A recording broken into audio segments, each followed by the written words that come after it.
Hey guys, today I want to do a video all about moissanite rings and the red flags you should be looking out for if you are on the hunt for the perfect moissanite ring.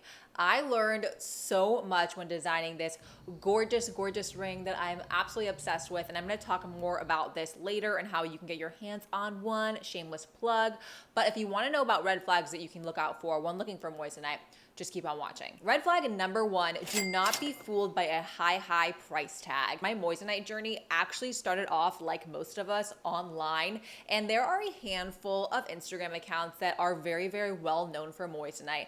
I found one of their showrooms and I paid them a visit, all with the idea of I'm buying a moissanite ring today. I had that in mind. I was ready to pull out the card, and when I got there, the rings looked it honestly looked like a cubic zirconium that was in like my jean pocket and went through the wash about 50 different times. I was shocked as to how these rings looked in person. So don't be fooled. Just because a ring has a high price tag doesn't mean that it's going to be of great quality. And on the opposite end of the spectrum, when you see these really cheap rings on Etsy, these cheap moissanite rings, when a ring costs a couple of hundreds of dollars, you have to think to yourself, the cost of gold already is costing this. So what is the cost of this stone? When it all adds up, it doesn't make much sense. So if something's really cheap, that should be a red flag to you. And if something's really expensive, that should be a red flag to you. Red flag number two, moissanite and diamond do not weigh the same. So the appearance of a 1 carat diamond is different than the appearance of a 1 carat moissanite.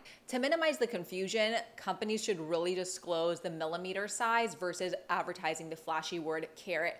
Moissanite pricing is a lot more linear than diamond, so be on the lookout for companies that justify their huge price tags just because you're seeing a higher carat size. Obviously, there's going to be some difference there, but it's not as extreme of a difference as a 1 carat diamond versus a 2 carat diamond. Red flag number three, throwing around the terms VS1, VVS1, VS2. This terminology is associated with the 4Cs, and yeah, there can be some difference in different moissanites. But when you're looking at a diamond, for example, it's going to come with sometimes a GIA report, which would justify this type of grading. But if you're looking at a company that's flashing these terms at you to justify their high price tag, I would say, where is this grading coming from and what report are you giving me to justify this grading? And how reputable is that report? Again, I find a lot of the times that companies are just flashing these popular terms to your average consumer to justify their high price tag. Red flag number four, a lack of transparency. And I guess these are all sort of lack of transparency, but a couple specifics I want to touch upon here are sometimes companies will advertise a total carat weight number to flash a higher carat weight to entice people and think, wow, what a high carat number. That's great. Total carat weight means the stones that are included on the band and on the halo. That is the total carat weight, including the center stone. I've noticed that sometimes companies aren't transparent about what type of stone is being used on the band and on the halo. Are you using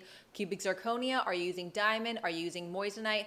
I just find it useful when companies are really transparent about that. Also, some companies will say that these stones on the band and on the halo are of VS1, VS2 grade. Typically, those smaller stones typically won't have a grading report that comes along with them. Obviously, it can exist and someone can inspect them, but typically these don't come with a grading report. So all these red flags and all these lessons learned led me to create my own ring, which I will leave in the description below. It is a 3.5 carat equivalent oval moissanite ring that's 12 by 8 millimeter. I searched high and low for the most sparkly stones known to mankind, and I'll leave a overlay video of the different stone shapes so you guys can see how they really sparkle. And a lot of the times companies will go overseas to design the style, the setting of the ring to cut costs, but I needed to work with someone face to face that really understood my design, my vision, because I'm so specific, again, about the jewelry that I wear.